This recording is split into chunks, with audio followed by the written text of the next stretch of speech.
now live. Thank you, Sarah.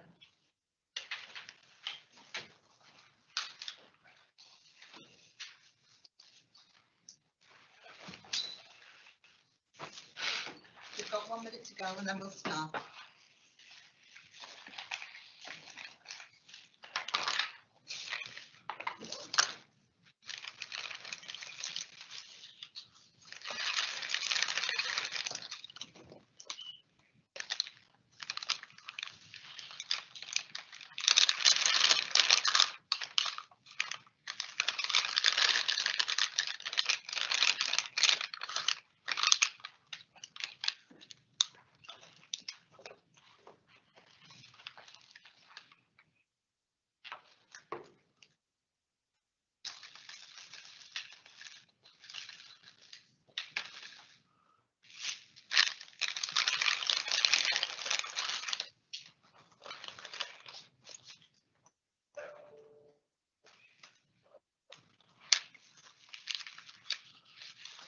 Good afternoon, everyone.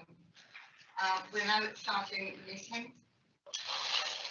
Welcome to this meeting of the Place Overview Committee. I'm obliged to inform you that this meeting is being live streamed and recorded. Members of the public will be able to view the meeting using the link on the agenda. We have apologies from Councillor Paul Wynne. We don't have a substitute. Councillor Paul Gill, who is being substituted by Councillor Claire Wilde. I'd like to welcome Councillor Roger Evans, who has replaced Councillor Andy Boddington as a member of the committee. And in doing so, I'd also like to thank Andy for all the work that he has done with this committee, which has been very valued. We'll now move on to item 2, disclosable pecuniary interests. Members are reminded that they must declare their disclosable pecuniary interests and other registrable or non-registrable interests in any matter being considered at the meeting as set out in Appendix B, the members' code of conduct, and consider if they should leave the room prior to the item being considered. Does anybody have any interest? No interest? Okay, thank you very much. We'll move on to item 3, which are the minutes of the previous meeting. I'm sure everybody's read them. Is everybody happy with them, or is there anything somebody wants to pick up? Roger. Thank you, Chairman. I note on the minutes dated the 24th of March, I think it's that one, there's no copy of the questions that were asked.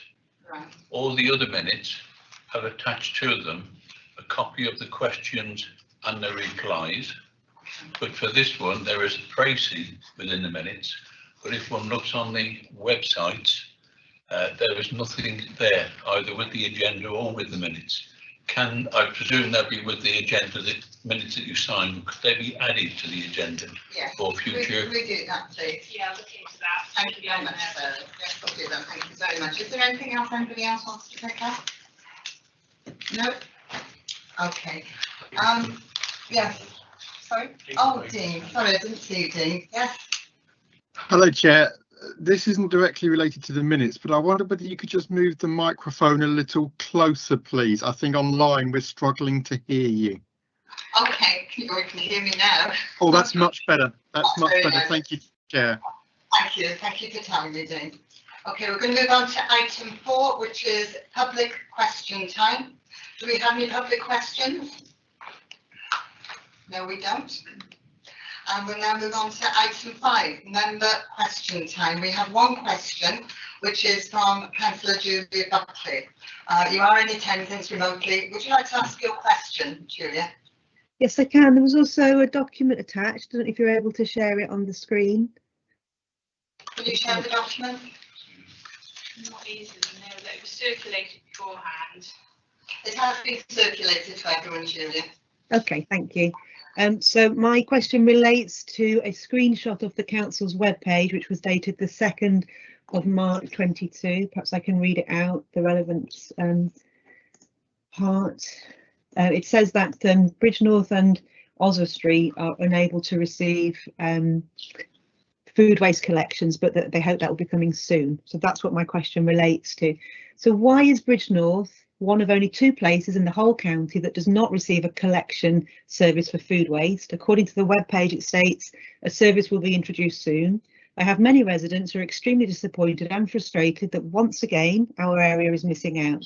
How long has Bridgnorth been missing this compared to other areas? Why do we not receive the same service as elsewhere in the county? And how soon will the service be introduced? Thank you, Julia. Paul, did you want to respond? Yes, I mean, my written response is there. I can go through it Yes, please. by all means. And if anyone's got any questions, I'll take them as they come. The original aim of the council and the contract with Veolia was to provide a county-wide service that's standardised across the county for food and garden waste as well as other waste collections. And the idea was to collect food in the garden waste bin commingled with garden waste, and that mixture would be taken to an in-vessel composting facility, which basically means that it needs to be contained, managed within the contained environment, so that it's safe, basically within the animal byproducts legislation. At the moment, as Councillor Buckley said, only about 3/4 of the county can have access to that facility of having the food waste mixed in with a garden. And that's because, although the original intention was to build an IBC for the use of Shropshire waste within the county, that hasn't been possible. We've looked for sites, Veolia have looked for sites, and we haven't managed to find one that fulfills all the requirements in terms of the space and the likelihood of getting both planning permission and an environmental permit from the Environment Agency. So at the moment, Veolia use on our behalf a merchant facility, so a private company effectively just outside Shrewsbury, which processes that food and garden waste mixture in an IBC, and that's the current service, and they haven't got any capacity at the moment to extend it. So what we put in there at the moment is effectively fulfills all of their capacity for food and garden waste mixture. In the last 12 years, more than 12 years, the contract's been in operation. We have searched in conjunction with Veolia, as I mentioned, and we've come quite close a few times. And I think the reference that Councillor Buckley made to the soon coming facility for Bridgnorth was really was put in there at a time when we were quite optimistic that we found somewhere. And I acknowledge that the soon doesn't really reflect the current position. So we have changed the website since that's been pointed out to us. So in terms of what's going forward, the main thing that's changed since the inception of the contract and how that service was originally envisaged is the new Environment Act, and specifically the Resources and Waste Strategy, which is part of that Environment Act, which was passed through Parliament in November last year. Part of that is, as I said, the Resources and Waste Strategy, and a stream of the Resources and Waste Strategy is a collection consistency module. And the idea, as probably as it sounds, is that there's a greater standardisation of services across the country, not just across the county, but across the country. And part of that is to provide every household with a weekly food waste collection, separate food waste, as opposed to commingled in the way that we do it at the moment. And that has rather complicated our search and our view of what the service will look like for Shropshire in the future, because as well as that requirement for separate food waste collections, there is the commitment that these changes will be funded from central government. So obviously that's a big incentive for us to try and follow that route through to help fund an extension of the service that currently exists. But unfortunately at the moment we haven't got the full picture from the Resources and Waste Strategy. That's not been, although it's contained within the Environment Act, the actual secondary legislation which will fully define the legal responsibilities of the council with regards to waste collection hasn't yet been confirmed or taken to Parliament. When we get that, we can then start planning for what the service changes will be if we need to change the approach away from an IBC into anaerobic digestion or some other method. But also that will enable us to obviously take advantage of that funding as well. So we don't want to commit at the moment, because if we commit too soon, take the wrong approach, we will end up spending money on a service that isn't fit for purpose as far as the legal side is concerned. What we have done and what we are doing at the moment is We applied to DEFRA for some consultancy support, and we got funding for that, and we are working with consultants paid for by DEFRA at the moment to look at how the suggestions that are food waste, a separate food waste weekly collection, how they can be incorporated into our contract, where we would take that waste. And we've already started work on that, and that's ongoing. So I think as far as the future concerned, it is very much tied in with the resources and waste strategy and what the final outcome of that is. Thank you, Paul. I think that was a very fulsome answer, and it was a lot more than actually was in your written answer. So thank you very much for that. We'll move on now. Supplementary question, please. I will allow a supplementary question, yes. Thank you. It didn't say it in the written response, Paul, but you did just refer in passing there. I asked you, how long has Bridgnorth been missing out? Did I hear you say 12 years? Well, the original contract, I suppose, depends how far you measure it. When the contract started, both North Shropshire and South Shropshire already had established through their own district councils. They'd established a food waste service. The only extension there's been was adding Shrewsbury in, and that was in 2016, and that was part of this move to the new merchant facility, because both North Shropshire and South Shropshire took theirs to their own separate facilities, one in Market Drayton and the other one in Herefordshire. For different reasons, they both closed, and Veolia managed to consolidate that tonnage into their merchant facility near Shrewsbury. So the question then was, they had more capacity, so how do we fill that capacity, the remaining capacity in the merchant facility? And it was decided to put Shrewsbury in there because, one, it was closest fit to get them close to their maximum tonnage, but also because as the site was in Shrewsbury, the environmental impact and the costs of actually doing that made sense because it was closer. Obviously, it was being collected from closer to the actual plant where it's being processed. But just to clarify, Bridgnorth has been missing out since 2016 when you added Shrewsbury because it was nearer. So I've got two further points. Julia, I don't think you're actually allowed to ask extra questions. You didn't answer the question about the date until just now, so that's part of the first question. Who agreed a contract which deliberately omitted 25% of the county? Was an equalities assessment carried out? And the question that everybody in Bridgnorth wants to know is, when will they get their council tax rebate for the 7 years that they are missing out this service? Julia, I wish you would stick to the questions that you asked. I think you're going off on a tangent now, so I'm not going to allow that, and I'm going to move on. If you have any other questions for Paul, please feel free to ask them, send them an email, and we can share those answers if you like as well. Thank you very much. Right, so we're going to move on now to we're swapping items actually, we're 6 and 7. We're going to go straight to 7, which is the planning committee structures, because a number of officers have to leave. So if we can start that, and Dan, you're representing this report. Thank you very much for doing it. Thank you very much, Chair. Daniel Webb, Overview and Scrutiny Officer here at Shropshire Council. In 2019, Shropshire Council agreed to reform its planning committee structures, reducing the number of committees from 3, covering North Shropshire, South Shropshire and the Shrewsbury and Action area, into 2. One covering the south of the Shropshire Local Authority area and the other the north. The nature of those committee makeup was changed as well. Previously, the 3 committees each were politically balanced within their own areas. Following the change, the 2 committees were balanced against the entire local authority area.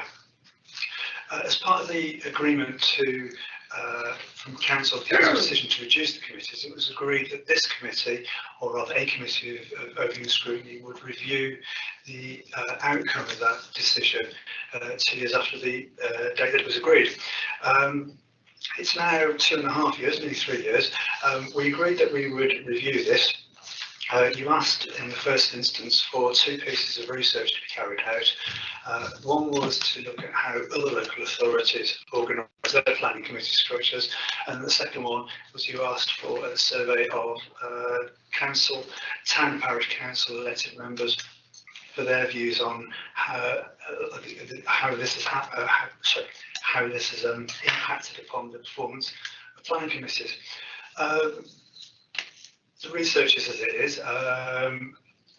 as it happens, the number of local authorities that are directly relevant to Shropshire in terms of being a unitary authority across a large rural area are quite limited. So I think we've pretty much exhausted all of the large local authorities that fall into that remit there. I did bolster this just with a couple of phone calls, just to really clarify a couple of the anomalies that I picked up on there. So spoke to the head of, the chair of planning at Herefordshire Council and the chair of planning at Calderdale Council. Both of them were very happy to talk to us. For the record, actually, one of those was a Labour councillor, one was a Liberal Democrat councillor, I believe. They gave some sort of quite interesting feedback in terms of how they make their quite different structures work there. Herefordshire, for example, had several planning committees, and about 12 years ago, went down to a single planning committee. And the story that he told was very similar to the one around Calderdale Council, which is that in their opinion, the planning committee structures work, but they do so because they have clearly defined and agreed sets of delegations or process for delegations which elected members understand and respect. The second piece of research was to speak to town parish councils and yourselves as elected members to get your thoughts on how the change had an impact on your performance as members. The feedback was quite striking on this, particularly around Shropshire Council members. It's quite clear that elected members who sit within the central area, mostly opposition members, were strongly opposed to these changes and felt they'd been highly detrimental to the planning process. Almost all of those who surveyed said that they felt that there was a reduction in local knowledge, and that would have a negative impact on planning committees. This was almost universal as well amongst town and parish councils as well. So I put this to you actually that although this is widely felt, it's very poorly measured. There isn't any real way that I could find to quantitatively measure the impact of local knowledge on planning decisions. So obviously I put that back to you. If you have any ideas about that, then I'm more than happy to pursue that before the next meeting. So I think that's pretty much all I've got to say on that. I think actually the other area with regards to the survey I found particularly interesting was around a lack of knowledge around material considerations for planning. I think a lot of particularly the town and parish councils felt quite frustrated in terms of their effectiveness in being able to comment on planning decisions, and that was felt right through the survey responses.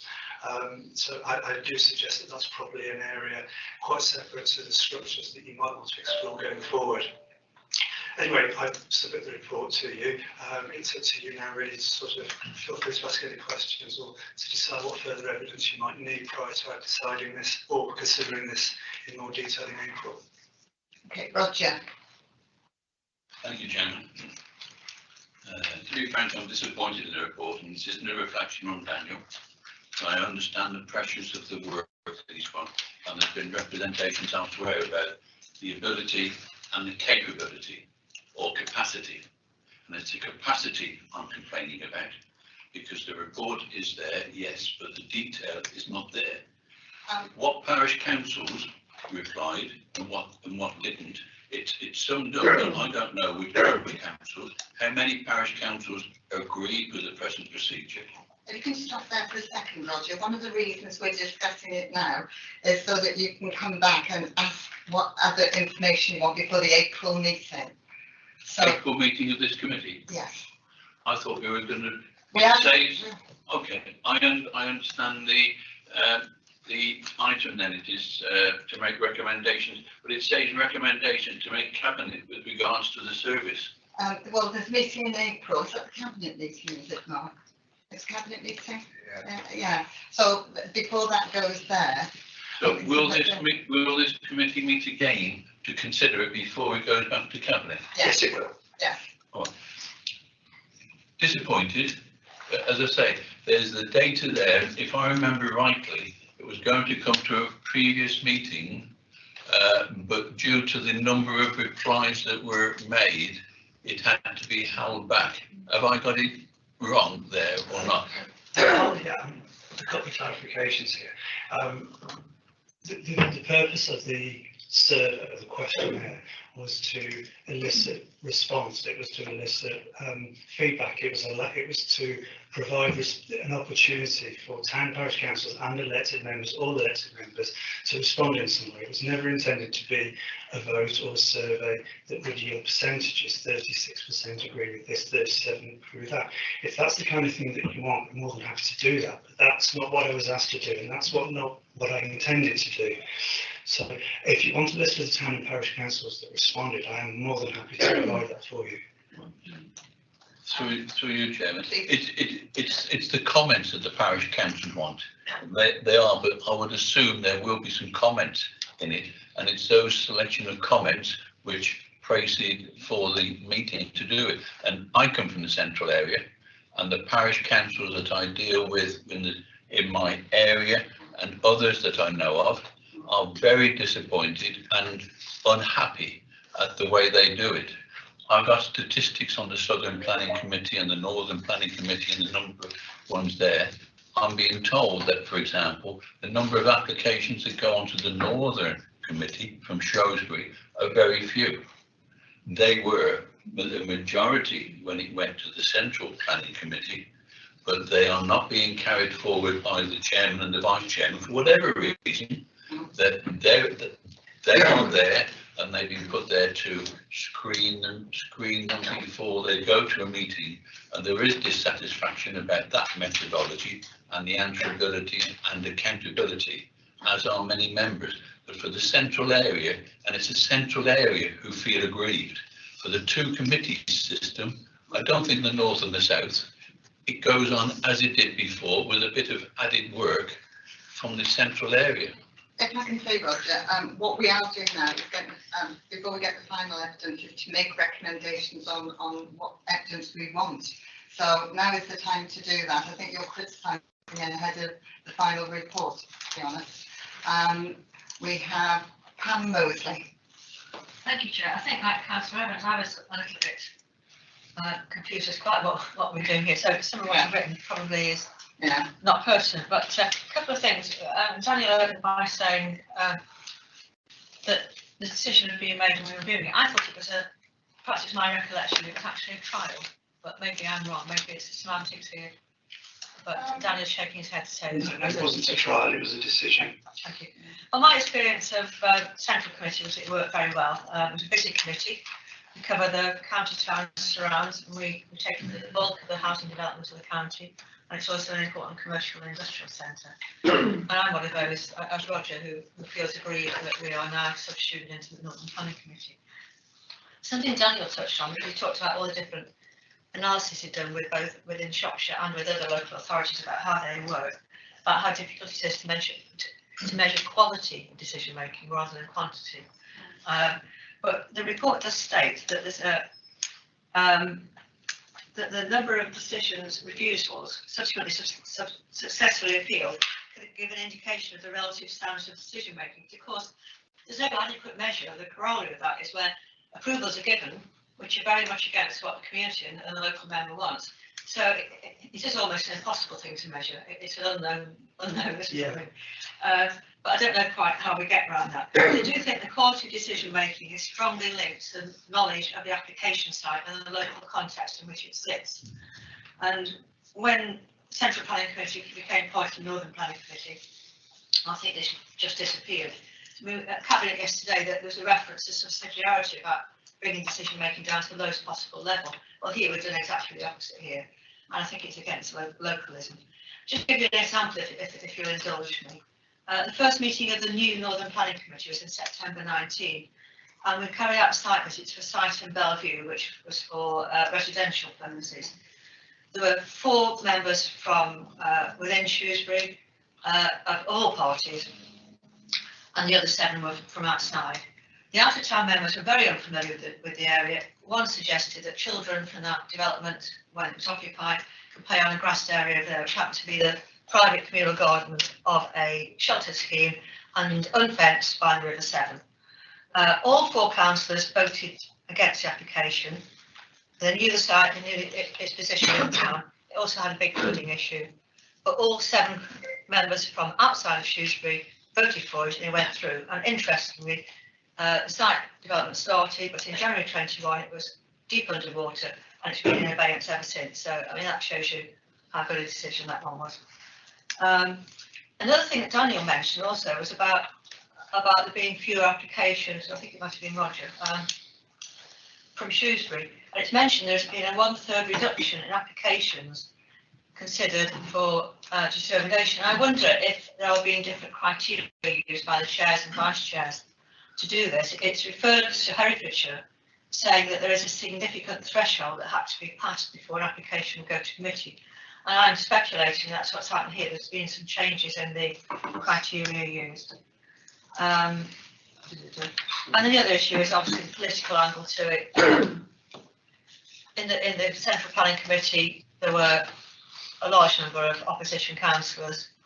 We now, I think, have one, at my particular party, has 1 seat on each. We don't feel represented. We don't feel our communities are represented by having their elected representatives on it. Yeah, my view is the 3 committees should be restored. But obviously that's not for today. But my feeling is that for Shrewsbury and its surrounds, it isn't working. We would like our committee back. If I can just make a comment as a member of the planning committee, it isn't. I don't see any of the decisions being made as being political.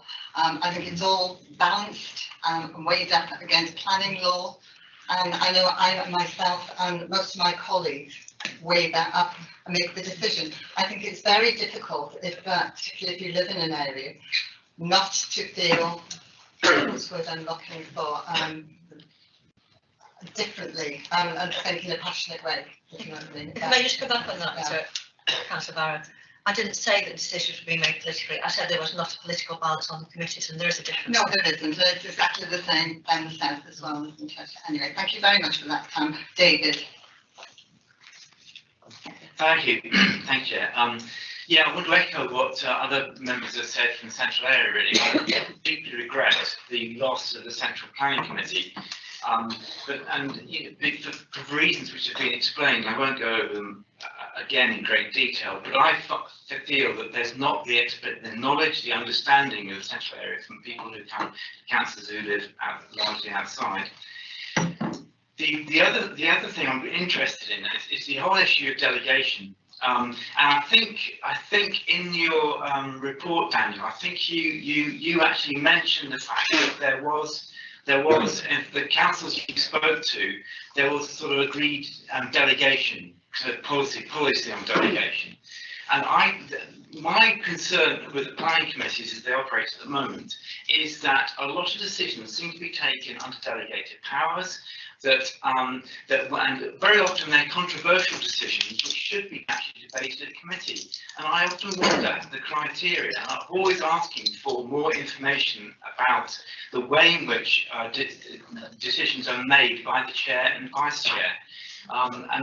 This is one of the areas which I'm very interested in. I think if we could get more information about how other authorities actually deal with the matter of delegation, I would be very interested in that. And I think it would help inform the operation of the committees in the future. I mean, ideally, I'd like the Central Planning Committee back, but I think there are political considerations which go into that one. I don't think we will get it back. But it would be useful to know and to understand how we could improve the decision making and make sure that all controversial decisions are made at planning committee and not under delegated powers. And it does lead to a lot of my constituents and other people in Shrewsbury I talk to who feel disempowered, who feel that the planning committee is irrelevant, that decisions are being made over which they have very little influence. And I think that's bad for democracy and I think it's bad for the planning system. Well, we have Daniel waiting to speak and we have Tracy, but I can just say potential lines of questions like how can we measure the value of the local knowledge of committee members for starters? I think that's something we need to look at. We're looking at planning appeals, tell us this. How can the current process overcome the variance in decision making between the 2 committees? Because there is a difference, I know. And can local knowledge of elected members be better harnessed through different processes, for example, greater consultation during the delegation process? And how can Shropshire Council support elected members from all tiers of councils to contribute meaningfully to planning applications? And I think that's what we need to do, and that's what we need answers to. I'll go to Daniel, and I can do Tracy. I think put my hand up. Yeah, your name is here. Your name is here. Yeah. I have got your name. There's a list of people there. Yeah, okay. I just thought we come in now. Yes, please. Yeah, I just think we've just had one side of the thing, really. So, I mean, I was on the Shrewsbury and Action Borough Council along with a few people here, Roger, I think here, and planning has evolved. I mean, it used to be that only about 70% of applications were delegated, but we are told by government, you know, there are rules we have to follow, that a certain percentage of decisions have to be delegated. I know locally, we, you know, planning is very contentious. You know, every parish would want almost their own planning committee. But the fact is that you know, we have to have planning. Sometimes we don't like the decision, sometimes we do. And I think, you know, if you say every contentious planning application has to go to committee, well, if there aren't material planning reasons why it should go, then it doesn't go, which is fair enough, really. And personally, I think the two committees work quite well. I haven't seen any difference. I haven't seen any more arguing than there was before. And also, I think it's quite an interesting split because each committee's got a rural area and part of the town as well. So I think in that respect, they're far more balanced than they were before. And also, when there were three committees, it was mainly urban with a little bit of countryside. So I was the little bit of countryside attached to a big urban area, whereas now my particular area is part of a quite big rural area and a small part of the town, half the town. So I think it's more balanced. I don't think, you know, we're never going to agree about what decisions we make because we all have we all have applications in our area that we're not happy with. But we're only talking really about the system. So I think we ought to take a little bit of more holistic approach, because as far as I can see, we've sort of taken a very we've taken almost micromanaging the process, and we can't do that. So I do think we need to look at it in the round as opposed to focusing on little bits and pieces. Thank you, Joyce. Thank you. That's very balanced. Daniel, did you want to say something? Oh, yes, please. It's just to note, I think a couple of the elected members referred to the number of items in any given meeting, that the reduction in committees resulted in a reduction in the number of raw items that come to planning committees. And I think looking back at the 2019 report, when this decision was made, it was anticipated that the remaining two committees would pick up the slack from the third committee, or the excess planning applications. In other words, those remaining two committees, which were underused, would fill up with those extra applications, and that doesn't appear to be the case. It appears that actually that the number of applications has dropped by about a third, or that goes to committee, and that would seem to be, it seems to be that most local authorities, irrespective of how they delegate processes and the number of committees they have, generally fit the applications to the committee structure they have. So irrespective of how they are structured, generally a planning committee in a local authority will meet about once a month and consider about 5 to 7 items per meeting. Some do very little, some seem to consider absolutely crazy numbers of applications that would suggest that they're not really looking at them. But by and large, that's what every planning committee up and down the country does. Thank you. I have got two officers who want to come in, and I've got 3 members waiting to speak. So Tracy and Mark. Thank you, Chair. A few bits really. Just go back to the, I suppose the first bit that Councillor Evans raised around 3 committees. what's important in terms of whether it's 1, 2 or 3 committees is the consistency. And whilst it's important that members bring local knowledge to the table, actually it should be brought by anybody involved in the process. When the committee meets, it should be making its decisions against national and local plan policy, and that national and local plan covers the whole of Shropshire. So I think it's really important that we make sure we get consistent decisions. Whilst it's difficult to hear, there are a number of agents and applicants that approach me that say they find that it's very difficult to get an approval with the Southern Committee as opposed to the Northern Committee. Now, that's an area that needs exploring. We need to, through this report, make sure that wider stakeholders are engaged in this process. It isn't just about neighbours that want to object or support applications and officers and members. It's also about applicants and agents who pay a planning application fee to have their application considered fairly and balanced. So we need to just be very mindful that they are part of the process, an important part of the process as well.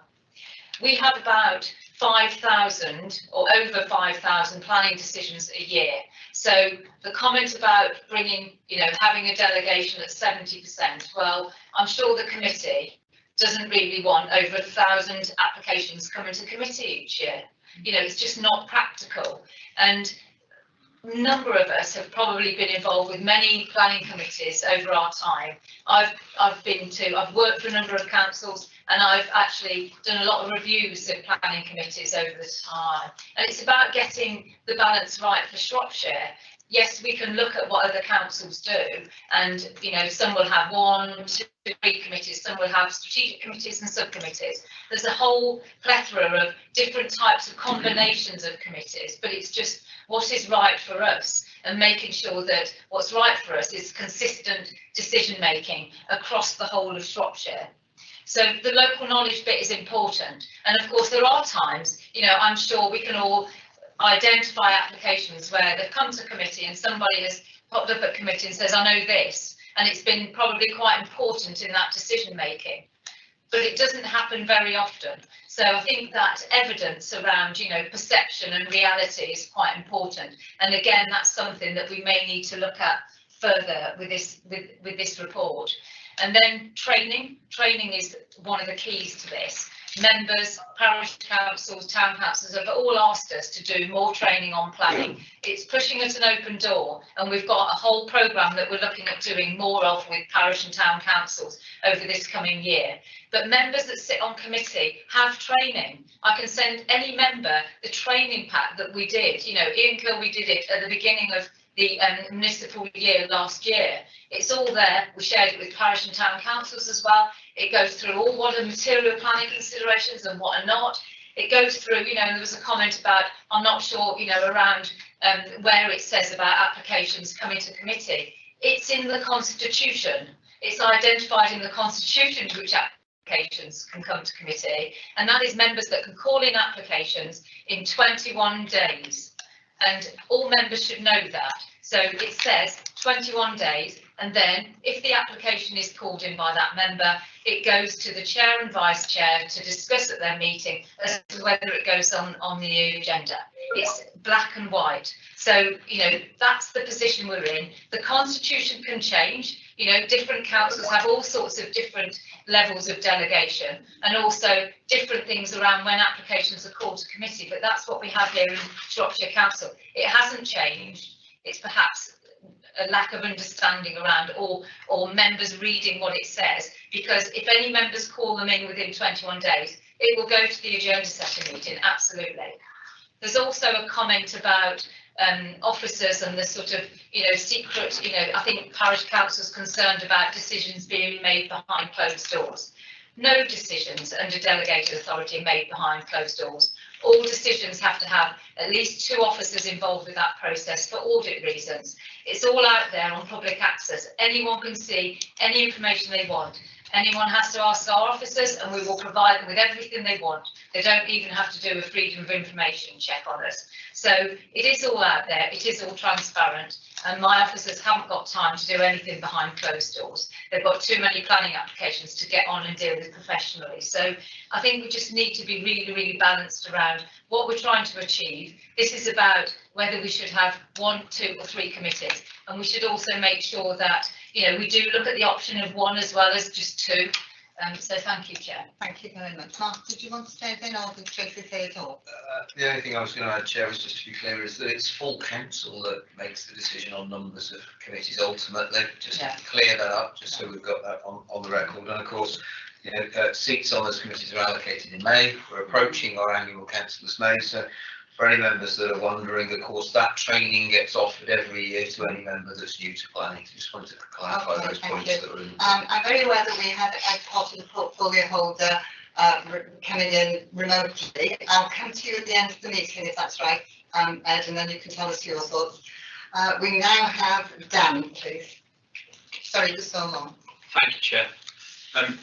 My experience of the parishes in my former central ward was none of them have said, well, that's the decision-making process has got worse because we've gone down from 3 to 2. The only comments they've had is they don't, it's around training, what Tracy said, you know, understanding what material planning reasons are to do it. None of them have said, well, because you've gone down from 3 to 2, the quality of decision-making has gone down. That just hasn't happened at all. I wonder, Tracy mentioned there's about 5,000 planning applications a year. I wonder whether or not how many decisions has that changed since we've gone from 3 to 2? Has COVID had an impact? Has the number of planning decisions, planning applications changed? Because if you look at the table, it says planning meetings per year in Shropshire from 3 committees was 32. Now it's Shropshire 2 committees planning meetings per year is 21. So has there been a stable amount of planning applications? Is the proportion the same between decision making and then also finally it's about the agenda setting committee as well. People I hesitate to use the dark because it's not, but it seems to be a little bit. You know, how many decisions have been made at the agenda setting committee, and has there been more pressure for officers to delegate more at the agenda setting committees before they go to committee? Thank you. Like to respond? Thank you. The number of planning applications that we deal with as a council hasn't changed much since 2009. I think it was sort of peaking at around 6,000 up to about 2012, 13, and then it seems to drop down to around the 5,000. And I say planning applications, actually in reality it's all types of applications that are submitted to the planning authority. So that includes all the sorts of prior notifications and minor amendments and all that. So it's all types of applications. There's probably, in a pure sense, about 3,000 planning applications, you know, so they're fulls and outlines. So that's probably the change over time, really, the types of applications. So I think in answer to that, probably no, there hasn't been much change in the time period since we've gone from 3 to 2. Thank you very much. Thank you. Did you want to come back, Dan, or are you happy with that? No, just a bit about the agenda setting committees and that as well. That I didn't get on that. Thank you. We don't have the data for that, so I think that's an interesting point. Actually, we can maybe have a look at how many went to the agenda setting meeting and how many didn't get on the agenda. So it's probably another bit of the sort of survey work that might need to be looked at. It'd be interesting. Okay, thank you. That would be interesting. Thank you, Tracy. Thank you, Dan. Julian. Thank you. First of all, just a very, very interesting comment about the contrast between the South and the Northern committees. I'm assuming there isn't a history of the Southern Committee having its decisions overturned at appeal, so that suggests that perhaps the Southern Committee is more robust and more effective in standing up for communities, something that the Northern Committee perhaps needs to learn from. In terms of my own experience, just a couple of things really. First of all, my experience of trying to bring something to committee that has not been a good one, huge development, second part B development on Weir Hill, the local member and myself got involved because we were concerned. It had gone through outline, but when it came to the full case, we asked for that to come to committee and it was turned down. And that, you know, and it's a controversial development and people are concerned about the lack of, for example, walking and cycling facilities. And it's, to me, it's still shocking that the committee didn't get to hear that. And then my other experience is to do with the development of some tourism sites where very similar concerns were expressed around, one in the north of Shrewsbury and one in the rural north of the county, and the decisions did not feel consistent to me. Talking about consistency, where the Shrewsbury decision was in favour and the northern decision was against. And yet, you know, the local concerns were very similar. It seemed that the rural local concerns were given more sway. And I think that where that sort of points to is that, you know, the final point, which is the maths of the situation, that by having the committees politically balanced, the result is, of course, that they're not geographically balanced. And so we are having decisions for the biggest town in the county with the biggest amount of growth and therefore with the biggest number of planning applications, I assume, coming through, and certainly under the local plan that will continue to be the case. We're having those decisions decided by a majority of members who are from outside from outside the town, and that does feel against natural justice. And so that's, you know, I think there is a strong argument purely on the maths that we ought to have a rebalance. I'd like to make a comment there, if I may, Julian. You may remember there was something to do with planning to do with one of the schools in Shrewsbury. And that was the central committee, on Northern, whatever you call it. But on that committee, several people who were not involved in that area, were not councillors of that area, supported reducing it along with Liberal councillors, Labour councillors. So I don't actually accept what you're saying, because you're making it sound like Conservatives vote against everybody else. And that actually is not true, because very often Conservative members do not vote in a group. Nobody is whipped. Everybody makes up their own mind using planning law. Thank you. Yeah, I can only give you my experience, and that was my experience of that you know, the tourism applications. That was certainly the impression I came away with. That there was a different weight was being given to very similar concerns from communities. That's, you know, that was my experience. Thank you. Okay, thank you. Yeah.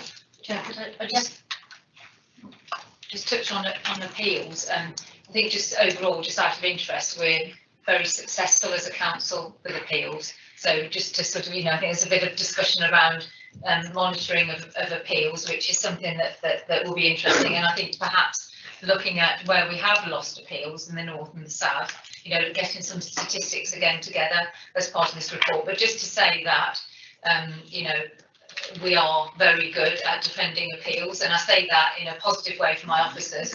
You know, even when they're defending appeals that, you know, have been dismissed at committee where the recommendation was for approval, they still seem to be pretty good at doing that. So, you know, it's a positive, I think. Yeah, I think what is coming out of this meeting is that we do need to drill down and get more statistics and get to the bottom of it. I have two speakers, which is Roger and Stephen. I think we've debated it for long enough then, and I think we ought to then move on. So Steve, you first, and then Roger. Yeah, I don't want to go back, but I looked at this with Shared Enterprise and Growth scrutiny at least twice, but possibly 3 times since 2009, and it keeps bouncing back. And basically, the bottom line since 2009 is that officers really wanted one committee, and we thought 2 at that time would be good, but then members wanted 3, so we stuck to 3.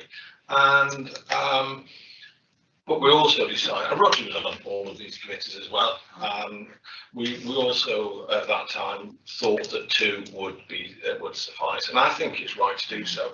And you were talking about disparity, I think it was Tracy or somebody earlier on, and there was quite a big disparity of 3 committees between what happened in the north and the south and the central.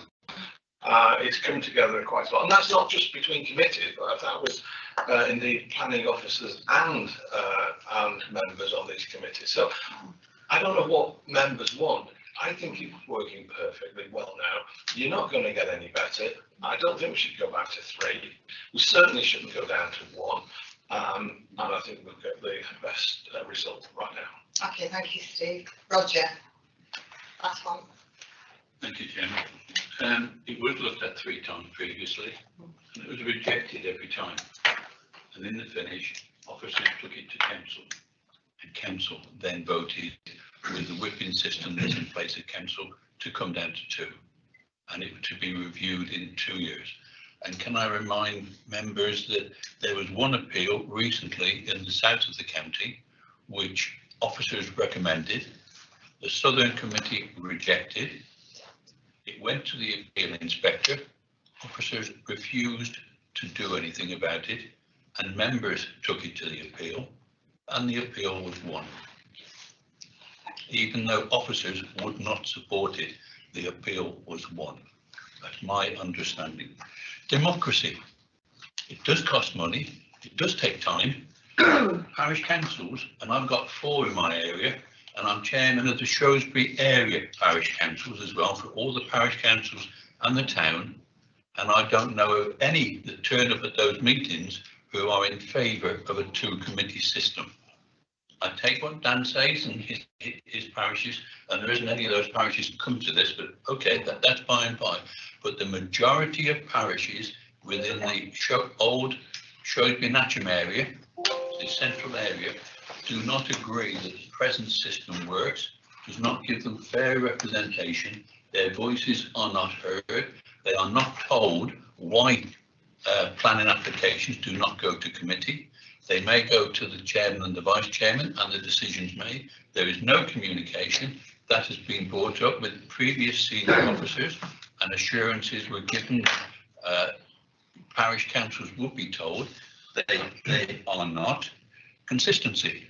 I've been at a planning meeting where a highways officer has come forward and he's differed to the officer report in the report before members, because his view was different to the officer. So human beings will take different views, but we live in an area where, as long as the committee is not going against the rules or bending the rules, they should be had. And at present, if members go against an officer's recommendation and the officers feel so strongly that it is suspect and they can't defend it, it is possible to take it back to the next committee meeting for them to decide it again, just to be sure with the any extra advice that is wanted or needed. 7,000 applications, 6,000. Nobody's saying 1,000 applications go to planning committees. There will be a lot of them are for conservatories, house extensions. We're looking at the ones where parish councils and the local member and all the local member say it should go to committee. And at present, they are being rejected and not going to committee, and nobody knows the reason why.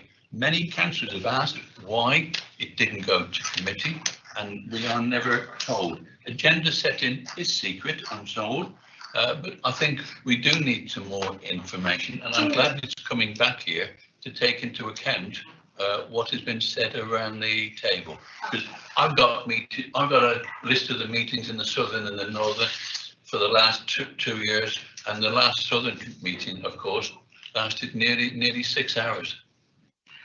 Right, thank you, Roger. I think you'll find that the training that is being set up will actually answer a lot of those accusations that you've made, particularly around it being secretive or whatever. Any of us at any time can speak to the chair and the vice chair of the planning committees and put our views over.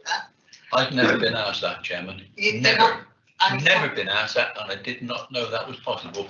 I do not know when the meetings take place. I'm not told. In that case, it's a training issue. You don't have to go to the meeting. You can speak to them before it ever gets to committee and before the agenda setting meeting, Roger. I mean, if I have something in my area, I will talk to the chair and the vice chair and say, I think it needs to go to committee because of this, and then they can bear that in mind when they do the agenda setting. They may or may not put it on the I'm sorry, Chair, if I can come back. That is dragging politics into it with a small p or a big p. It may be a small p, but it's using facilities to talk to members. It should be judged on the facts before the meeting that is there, and it's written down. That's why I've never gone to a meeting with the chairman and vice chairman to make that case, because I rely on officers to present it to the chair and the vice chair. They make that decision on the facts that is presented to them, not personal things. It isn't personal, it's communicating. Thank you very much, Roger. Ed, would you like to come and say anything at the end of this, and then we'll wind it up? Yeah, if that's okay, Chair. Can you hear me okay? Yeah. Yeah, so I just sort of listened with a great deal of interest about what's been said.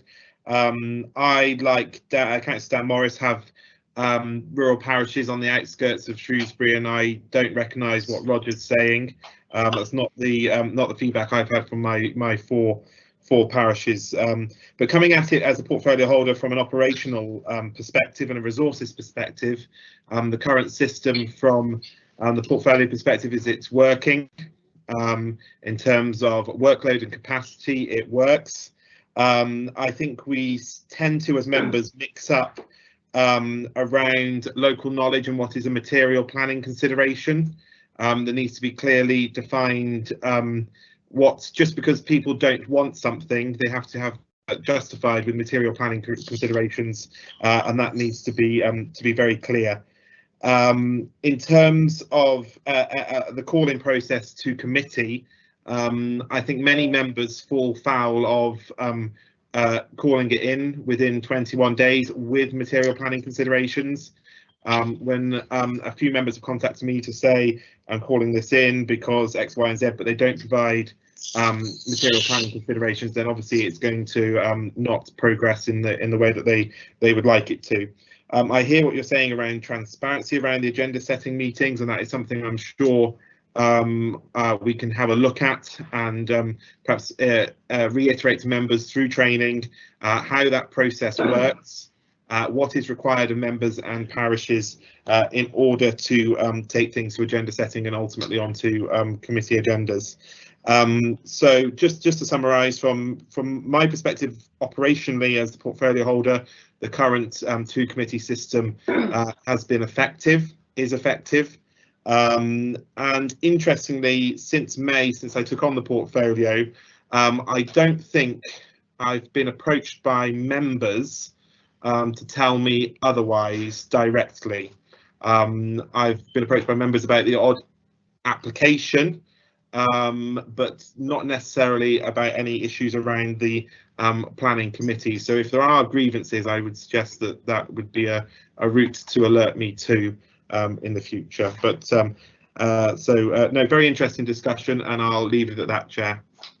Thank you. Tracy has very kindly passed me a note saying that we can send guidance out to all members on how agenda setting works. I think that'd be really useful, and that'd be sent to all members. That would be great. Chairman, can I ask a question? It is a question, not a statement. And it's the 21 days and the 31 days. I have difficulty at times because a member has to reply in 21 days. Parish Council has 31 days to make their reply. I like to see what the Parish Council has to say before I send it in. And that does give difficulty at times with a discrepancy between those two timescales. So can they be looked at and maybe a solution found? So there is sort of statute set down in terms of the consultation periods for parish councils in first instance. So it's 28 days. However, here in Shropshire we give 31 days, and I assume that was sometime in the past around postage and stuff like that. So it is 31 days, but members, the Constitution sets out 21 days for members to call in applications. Now, having worked at councils where they've looked at the option of having that extended to 28 days, it is possible. It's a constitution issue, but we just need to be really careful that we don't squeeze the period of determining applications to a point where it's difficult to meet the statutory timeline, which is 8 weeks and 13 weeks for determining planning applications. Because if we start extending it unilaterally, then officers will not have time to determine the applications, because members can call them in so late in the process they run out of the 8-week period by the time they get to committee. I think, Roger, if we can include that in the training and explain it to everybody. It was taken to 31 days in the fairly recent past, because a lot of councils only meet monthly. Right, okay. So if it missed that, Yeah. you can go on to the next one and they can still do it, rather than asking for deferrals, because their parish councils were asking for deferrals because it had missed their meeting. So it went to 31 days. That makes sense. I understand about the 8 weeks, 42 days and everything like this, but it's that difficulty there when a member 21 parish council has not met. And it's the combination of that. Yeah, thank you. Okay, Daniel will need guidance from members as to what exactly you want to know, what you need, what information will help you in making recommendations to Cabinet. Dan? Well, I'd like to know about the agenda setting committee and what decisions have been taken and how that has changed since we went from, say, 3 committees down to 2. Has the amount of decisions that have been taken and decided to go to committee as agenda setting committees, has that number changed at all? I think agenda setting has always happened, hasn't it? It's not something recent to do. No, I understand that. Yeah. It's the change in. Has something altered? Have officers felt under pressure to make more delegated decisions as a result of only having 2 planning committee? I think that's quite easy to quantify. That's a good question. That's fine. Yeah, and I assume officers, planning officers will be involved in the training, because then we can ask questions directly from them. Yes, Pam. Something else that we haven't discussed but perhaps could be considered is the number of staff we have working on planning, how that's changed over time and the number of applications they are dealing with. Thank you. Yeah. Is there any other information anybody feels they need to know? Roger? There's a number of new members around here who haven't been involved with it before. It would be good to have some of the previous reports circulated, I think, to give some background as to why it was rejected, the comments that were made. I know one shouldn't go back in history all the time. We're looking forward, conditions change, communication can change, but it would be good to have that background, because I see in the reports for here it says associated papers in the back page, but there's nothing there. The original council decision back in 2019, when it was made then, what was the report and why was it? And there was a big task and finish group which I printed out under the, I think it was the Economic and something or other committee. It predates the Place Scrutiny Committee, and there was a task and finish group there which looked at it, and I think it would be useful to see that as extra background, as well as maybe the number of appeals which the council had lost when officers made the original recommendation. Okay, Claire? Yeah, I'll ask some performance questions, I think it's appropriate. So just some information on the performance of the committees, how many applications they've had, to fall in with what Tracy Dark said about, what's refused, what's not refused, what were upheld, how they've actually performed, because I think that would be useful as well. So all the performance data, really. Okay, thank you. Thank you. I just want to say I'm pondering on this, Roger, something you said. I really don't feel at all that, certainly on the North Planning Committee, that things fall into place in party lines at all. I've never argued that. I've never argued that. Was it Julian? I think it was Julian, wasn't it? I take exception to that, because I know we very often vote against each other on quite a lot of applications and very rarely agree, to be honest. So I think it's because of, can you actually drill down on that? You probably can't, because you've only recently started saying how members vote. And actually that will be really interesting, because we're now recording how everybody votes, and I think you'll find that it isn't what you think, Julian. Miranda.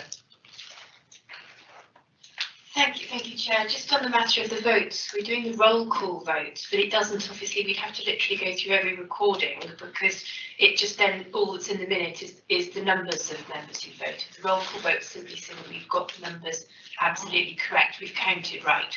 So we wouldn't have the data in terms of, unless you do a formal recorded vote, we wouldn't have that data to be able to then tell you about party lines, I'm afraid. Okay. Yes, Tracy. Thank you, Chair. Just a quick point on, I think Councillor Mosley made about how many applications staff have dealt with, because I think I could probably pick that up quite quickly with you. So when I joined the authority about 16 months ago, we had about 1,700 applications on our books. And officers had caseloads of about 50, 60 applications each. So that's an FTE, varied for part-time staff, of course. And that was far too much. So the average nationally, if you were to look, is about 30 applications for an officer. So that would be large applications and small and some appeals, so a mix. We've been working over the last year to reduce that down. So members will be aware we've been clearing out some old applications. We have got rid of 700 old applications in this last year that should not have been on our books, some dating back to 2009, the oldest decisions, 2009. So we've cleared a lot of those out, and the officers now have caseloads regularly of between, well, around 30. Sometimes some have 40, sometimes it's 20, but we have absolutely brought that down. So there isn't a significant capacity issue. There might be at the moment because it's spring and everyone's gone outside and has started to decide they want to extend the house or put garden sheds up. So there's, it's gone a bit wappy over the last few weeks, but generally we have a very stable number of applications per case officer. So I just wanted to dispel the myth a little bit about how officers having too many applications, because I don't think that plays into this issue at all, actually. No, It wasn't just about, it was just answering what Tracy just said to me, if you don't mind, sorry. It wasn't just about the number per person. I would be interested in the number of planners that we employ going back some time, whether or not the establishment has reduced. I would also like those figures, please. Sorry, Chair. Yeah, so to clarify, the point I made about party was not that people were voting on party lines. My point was that the result of having it balanced by party is that we have a Northern Planning Committee which makes a decision on the largest urban area, which is overrepresenting the rural areas, and therefore we have an underrepresentation from the urban area. That's my point, and therefore decisions, and if there's an implication, I suppose the implication is this, that there is somehow an assumption that making the urban area even more urban is not a big deal, whereas doing extra building in the countryside is a big deal. Now that's I agree with you that that's probably a slightly prejudiced remark on my part, but that's the impression, that's the point I'm trying to make, that there is a sense that in the built-up area that the concerns are not being considered in the same way as they would be in a rural area, where I get that the impact of additional development is greater in a sense, but that doesn't mean it's not important in the urban areas. Thank you.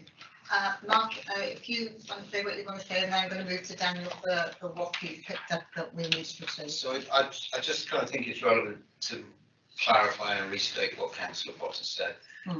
That kind of runs through maybe that theme of where members are from.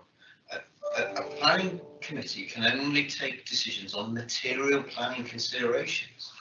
And okay, committees are appointed proportionally as they are in the constitution, by political makeup. But politics is left at the door in the planning committee process, and for people in the community listening to this, it's a quasi-judicial process. There is no appeal to any other committee of the council. The appeal is to government and government inspectors, and everything has to be dealt with on its material planning considerations. Yes, local community sensitivities are often there, but they can only really have weight on the material planning consideration. That's not our language. 80% plus of planning law is set by government. That's where that's set out. And it's just really important that everybody kind of understands that's how the process works. Thank you. Thank you, Mark. Right, Daniel, so what are you going to get for us? What's of information? It's quite shocking, this Chair. So let me two carry bags for this. Okay, what you've asked for so far is you'd like some additional research into delegation processes in other local authorities. We can certainly produce those for you. I've just while we've been discussing this, I've just looked up a couple of them. I think if you want meaningful analysis into how they vary, that's quite a lot of work because the delegation processes are quite complex. But I'll do what I can with that in terms of collating them, and I'll do as much as I can in terms of analysing that for you. How can we in fact measure the value of local member knowledge? And I think Pam mentioned this as well, and I've not found any meaningful way that we can do this other than through proxy, through things like proportions of applications appealed. So I'm going to leave that at the moment and move on to the proxies. You wanted some more information about national guidance around delegation, which I can certainly hunt out for you. And you asked for some more information around the agenda setting process, which I believe Tracy will be able to provide for you. Pam has asked for some information around staff employed in cases considered year on year, and we can certainly find that out for you as well fairly easily. Previous reports on review of planning committee structures, absolutely, I'll dig those out for you, and I'll include them in papers since we're not printing them. Number of appeals lost after planning officers have rejected. I think that will be one for the planning service to respond back to. And then there was around proportion of applications upheld and appeal broken down by the two committees, which again will be one for the planning service to provide for you. So is there anything else? Have I missed anything? Have you got anything else? No. No? Chair, Councillor Osmond, just one thing. You did mention during your report that the number of applications going to committee had dropped by a third since we went down to two committees. So I mean, we would be interested to know whether there's any reasons for that and perhaps some stats on that development over time. Well, sure. I mean, obviously, the stats that I have are in the report that I presented today. As for the reasons for that, I wouldn't know really. I think you'd have to ask the officers the questions as to why they feel that change has happened. All I've noticed is that it has happened. Thank you. Anyway, we can note the report and we'll park it up there, and I look forward to seeing the next report. And Tracy, I assume dates will be going out for the training if they haven't already. Yes. Okay, so I recommend everybody turns up to those. Thank you very much. If officers want to leave, they can. They're involved in that particular item. We'll move on now to item 6, which is the update on review of winter service plans. Please, Andy. Thank you. Thank you, Chair. So in terms of the report that's been submitted, I'd just like to highlight some sort of key areas linked to the report. So first one was that prior to Christmas we had a formal notification from the Department of Transport.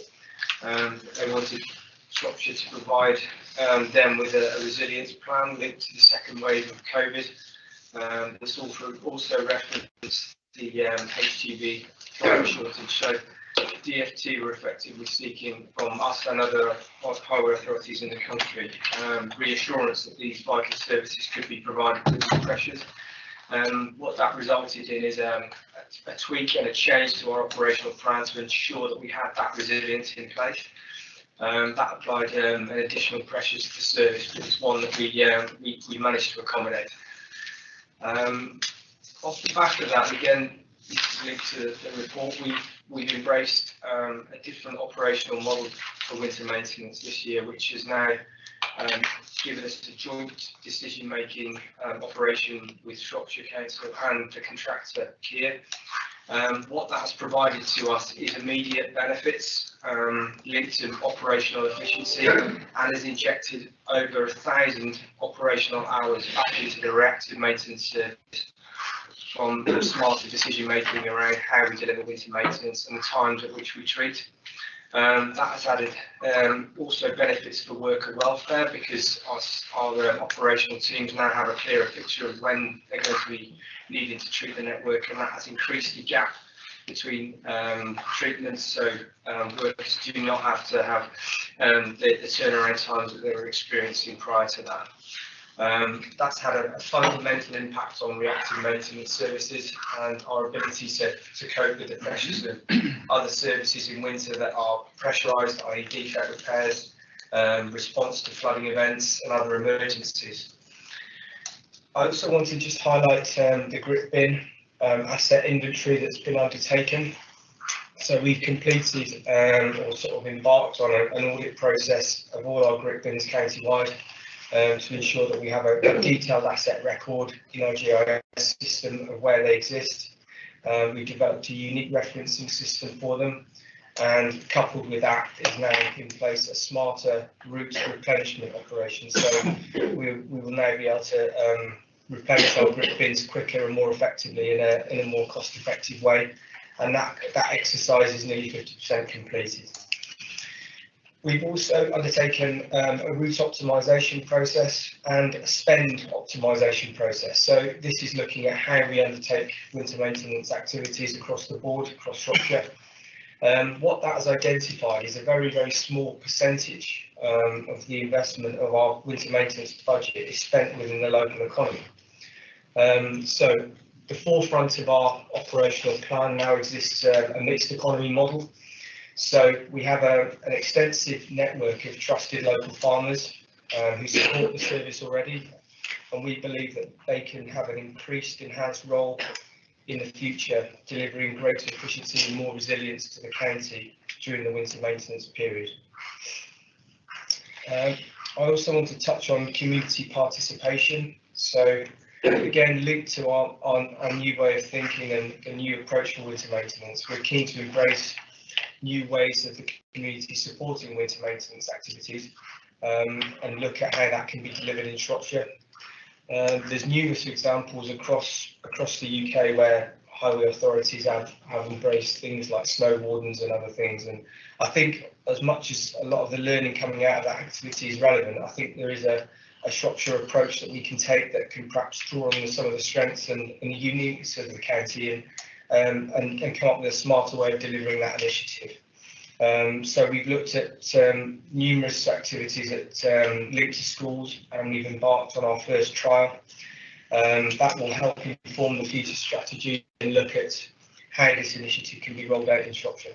At one point, you know, this community participation perhaps just simply involved a grip bin. You know, we now think there's ways that we can provide materials, equipment, training and other things to interested community groups to provide that efficiency and resilience locally. So that's the direction of travel. This is where the service is up to on that journey, and happy to welcome any questions. Okay, thank you. Just a question, the community grip bin and schools gritting. I mean, most of us have been contacted by schools who want to grit outside, but they haven't got anything. Have you actually sent messages out to all the schools? Have they all been emailed and told that this facility might be available to them? No, we haven't done that yet, Chair. We wanted to undertake a small trial first, just to get some insight and an understanding of how that could work with a view to informing that future strategy. So that will come as soon as we've completed our trial. Have you got any time scales on them? Well, you know, we've got a window through the spring that we want to roll this out and have this in place well before next winter. So I hope to see that concluded by the summer. Okay, thank you. Julian. Thank you. So probably about 4th year that I'll pursue this particular issue, but are we getting any closer to working with not just communities but also parish and town councils with regard to pavement and walkway care? Because you know, we continue to have an issue where people who can drive safely and then fall on the pavement when they get out of their vehicle when we're in icy periods. So that's my first question. The second is to do with the gullies part of the report, which is quite interesting, and certainly a lot of the flooding is to do with that, but this suggests this sort of seems to discuss it in terms of agricultural areas, but it's clearly an issue in towns as well. I see that you're now talking about including gully clearance in the winter maintenance programme in 2 out of the 3 areas. So I'm just concerned which those areas might be, because I can certainly give you some parts around Broadhill where that is a concern every year. And we do know that we now are experiencing, heavier rain as the climate is changing. Yeah, I'd be happy to do that. So, yeah, to answer that question, that's absolutely the intent. We will start to look at how we can work more closely with towns and parishes. I mean, we have an existing policy which was approved in 2018. That makes the priorities of the service clear, and it protects the council. However, I think it's true to say that we've identified a different way of going forward, and I think the direction of travel is very much one of engagement and trying to find ways that we can supplement the service. And I believe that we've got the ability to enable that through, providing equipment, as I've suggested, and training, to start working more adequately with local communities, because it's a vast county, it's enormous, and we have finite resources, but there are people in the communities who are very well placed to support and help, and we're keen to form those links and enable that. Okay, thank you very much.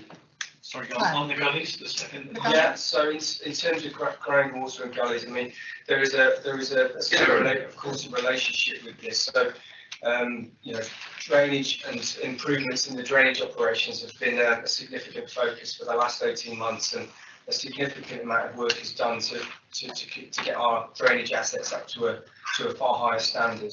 That has also included a mixed economy model where we've developed in-house capabilities and now undertake a lot of this work ourselves. We think that's giving us a far better sort of control and operational model to manage that part of our asset network. So again, that's a big area of focus, because I think the two things link. Sorry, yeah, just so specifically, the report says in the new financial year, the gully maintenance activities will be carried out directly in 2 of the 3 geographical areas. So which area is it not being carried out in? Well, it is.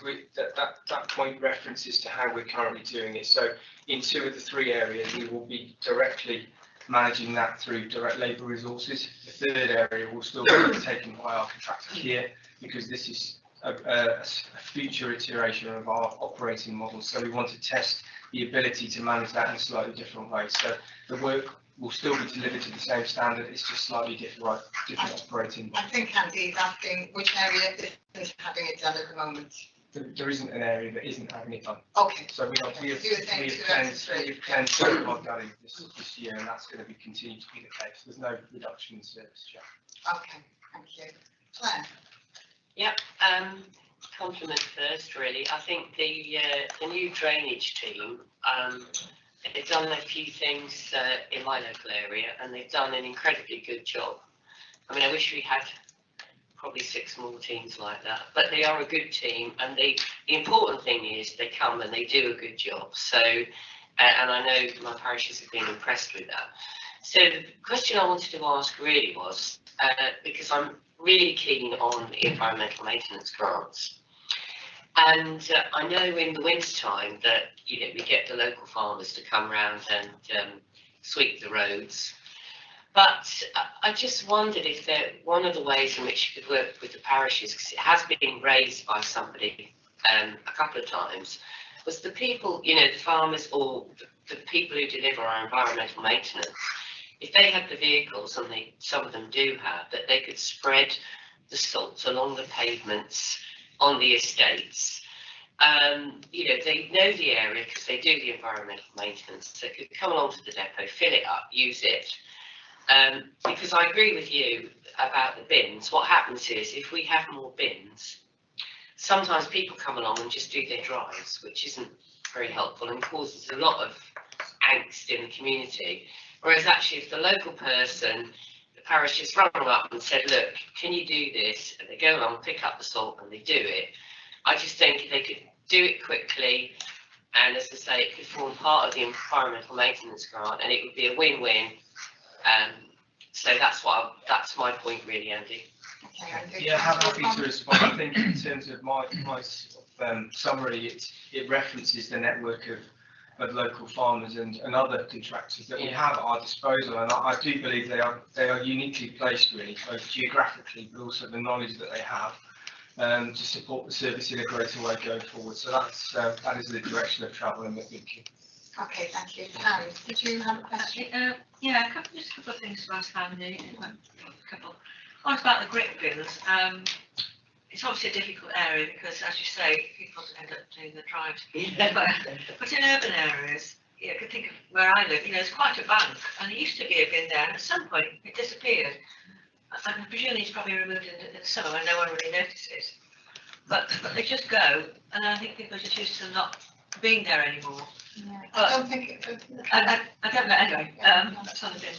Definition of the winter network. Now, I know it generally is primary routes, isn't it?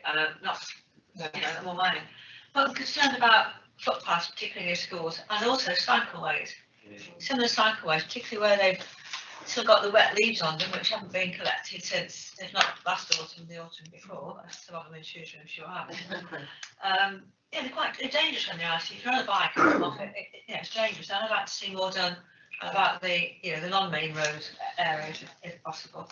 And then also working, what messages come through. It's good to work in partnership with towns and parishes. I've spoken to Helen Ball, who, as you know, is town clerk. Yeah, and she's very keen on that. And certainly they have been very supportive in the past. I know when we had that really bad weekend of snow a couple of years back, they did a lot of gritting. But it's about doing that on a perhaps a better basis than it is now, really more organised basis. And the other thing she mentioned when I had a quick word with about it was gritting the bridges over the Severn, because they ice up very quickly. Obviously they haven't got earth beneath them, they get icy quicker. And again, you can get debris on those. About the town council be able to do those sort of immediately, because not only are they based in the quarry where the river is there, they see it, but they know what happens. They know when some arrangement where that can be done as a matter of course really would be very well. Okay. Are there any groups that meet to discuss it? The town and parish councils, do we meet with them to discuss winter meetings? I know we've done a survey, but do we actually talk to them? Well, there's not a formal environment set up yet, but I think in terms of going forward, that will be the plan. So looking at how this can start to come about. I mean, just to pick up on a couple of the points. Ultimately we have a finite we have a finite fleet of gritters and a finite resource, and we have to balance that risk and work in accordance with our policy. I think we'd like to do more, and there's ways that we can do more, and some of that is going to be letting go, ultimately helping allow the communities to take some greater levels of responsibility for some of these activities. So, can you have that conversation with town and parish? That will absolutely be the intention. Yes. Okay, thank you, Pam. Yes, Roger. Well, thank you, Chairman. I've looked at the report for today, prepared by Andy, thank you, and I look at the Appendix 1, and I see that SALC is mentioned there a few times. My understanding is that no meetings have been held with SALC for a number of months, due to staff resources or whatever. I think they would be keen, and parish councils have been highlighted, would be keen, but it just is not happening. And if one looks at the report, and this is a scrutiny committee, I looked at the minutes of the last meeting, and it says there that the data be provided for the committee in the new year. I don't know if this is the data, but to me, it isn't data as such. It doesn't give any dates, doesn't give any targets or anything like this, or accomplishments or anything like that at all. So if this is a scrutiny committee, this is not a scrutiny report. This is a committee report, which is something a little bit different. But if one looks as well, and I don't know what a mixed economy model is. I see on page 9, it says recruit sufficient staff to support the flood risk manager in their work. And then this is part of the transition process linked to the mixed economy model. I'm not sure what that is, but I've got a lot of highlights within it, picking out about details which are just not there. And I looked on the website this morning about the winter service plan, and there's a commitment to say that it will be updated. The earliest one I could, or the latest one I could find was 1920. I couldn't see one for 2022. And legally, I thought Shropshire Council should have publish a winter service plan and an operational plan before the winter. So our websites, I might be me, I may not have found it, but it still seems not to be there. And as I say, this report today, I'm sorry, to me, it's a committee report, not a scrutiny report. I think I tend to agree with that one, Roger. Have we got any KPIs on this particular area of the council, Mark? Do you know, have we got any KPIs? Because we were seeing whether now we're performing and what's happening. In terms of winter maintenance, correct? Yeah, we have those. Those are linked to the time prior to a weather event. So you have a certain amount of time to complete the treatment as in accordance with the policy. And we have all of those KPIs. So I think fundamentally that the areas of the service that we're looking to supplement are different to the treated defined network that we currently grid. You know, in terms of responding to Councillor Evans' question, you know, a mixed economy is really about how the service is transitioning towards a right sourcing, effectively, is what we're talking about. We have a large contract with Kier. There's areas of that contract that have been successful and there's areas that have not been successful. What we've done is assess those and evaluate and embrace, you know, direct labour arrangements that are now supplementing the services we're delivering, and that extends across everything, not just winter maintenance, reactive maintenance and lots of other things which are delivering significant benefits for us. So that is effectively the model that we're now working. Yeah, I think the problem with the report, it doesn't, if it had bullet points and it said what you've actually done and achieved since the last report, yeah. I think that would be really helpful and useful. Okay. If it was bullet points saying, we said we were going to do this, we've done it, rather than a report full of words. Okay. I appreciate it. Noted. And the other thing is, in your report, you mentioned agricultural vehicle group.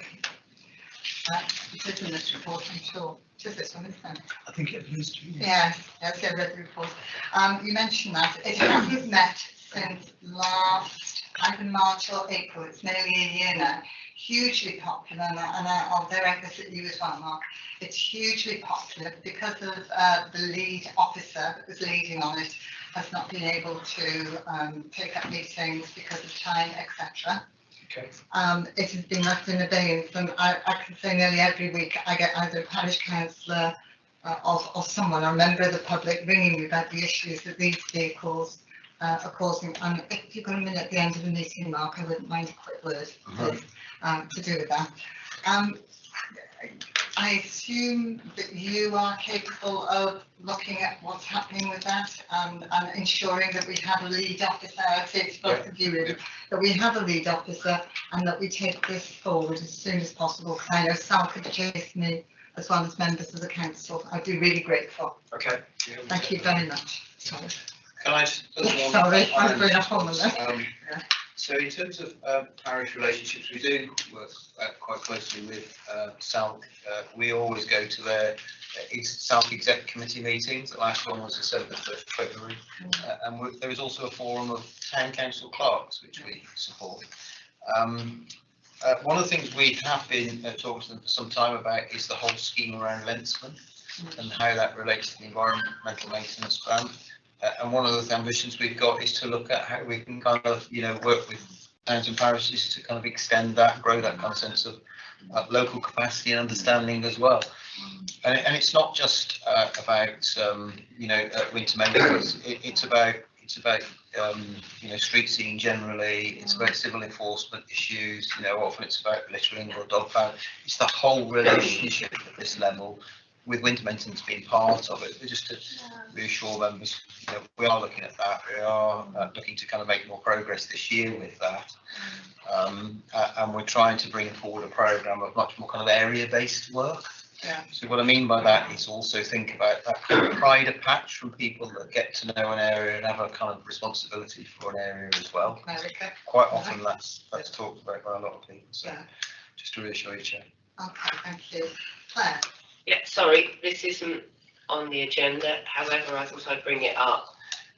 It's about time that we're going to start cutting the verges and the visibility displays. So I hope we've got a plan in place, just like we have for the winter maintenance. And I'll just leave that one there, because we're talking about the winter maintenance after the event, if you like, but actually I'm bringing the visibility displays up now because that's about what's going to hit us in a minute. Thank you, Joyce. Okay. And hopefully we'll have some KPIs for those as well. Yeah, I think the thing with Burgess, we won't have any very soon because of agricultural vehicles in the Yeah. I have to say. So you'll be filling in tyre tracks. Thank you. Does anybody else want to say anything on that, or is it I'd like to, if I may, Councillor Barrow. It's just to note this report, Steve. Yeah, I just wanted, I think there's some work that Andy and his team have done here that's not actually not on here. When it hasn't mentioned the grip bins and the catch pits, when he took it over, there was hardly any historical mapping of any of that. So they've done an immense amount of work, even in my time, in logging and mapping all those areas, which actually makes it a lot cheaper and less expensive to maintain in the future. I have to say, as a member, I found the team that work in the winter maintenance area absolutely brilliant. Yeah, and you can pass that on as well. Right, that's one, Roger. Councillor Barrow. Yes. Oh, sorry, Judith. Did you want to say something? Sometime. Can I just let Steve Davenport speak? Of course. I'm sorry, my electronic device isn't working, so I can't see chat. I think I've spoken really, that's all. Oh, right, okay. Yes, go ahead, Judith. Sorry, yeah, I just wanted to thank some of the comments. I really share quite a few of the comments that have been raised. I'm pleased to hear Andy Wild acknowledge there's been a change in strategy in the last year and since 2018. And the issue I have around the report is exactly the missing data. So the survey you refer to was prior to this previous winter, where you delivered a new type of service. The people going out with the quad bikes, the local farmers spraying on the pavements, not only is that welcome, but that is exactly what we used to have under the previous arrangement. And the previous description of the defined network included the highways and it included the A and B roads, but it also included those footpaths that hit certain criteria. And the criteria were high grade, steep gradient, high traffic and strategic routes to important amenities such as schools, old people's homes, doctors and hospitals. And I couldn't ever find or understand where that changed. And I don't think it did change. I think what actually has happened is we've had to focus on the thing we can afford to do. And I think now we're at the point where we're seeing who else could do it for us. But what's happened in the meantime is a huge amount of accidents and problems. So when you bring the KPI for the next meeting, please do bring the list of reports and complaints that were made, and please bring the list of accidents. The accidents at Bridgnorth Hospital went up by 17% on the 5th of January.